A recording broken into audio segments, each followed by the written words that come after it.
Kom, ons leer by Jesus Christus.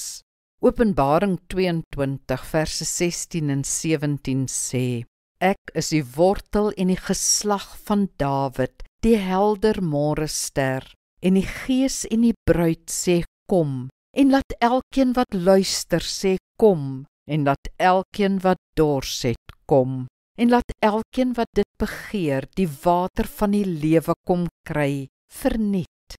So eindig die skrif en ons reeks oordenkings met die uitnodiging kom. Dis 'n uitnodiging aan almal wat dors het, almal wat die water van die lewe begeer.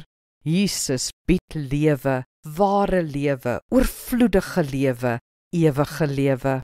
Kom dus, neem Jesus aan as verlosser, neem Jesus egter ook aan as Heer van jou lewe, met ander woorde as jou meester, jou leier.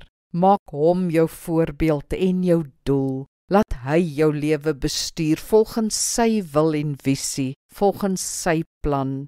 Die meeste mense dink hulle kan hulle eie leier wees en hulle eie koers volg, maar in werklikheid volg hulle bloot die populêre idees van hulle tyd of bekende persone wat kom en gaan.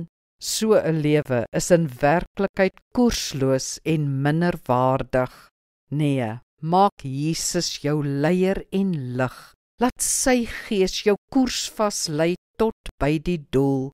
Daar is nie 'n beter lewe as met Jesus aan die stuur nie. Kom jy agter Jesus aan?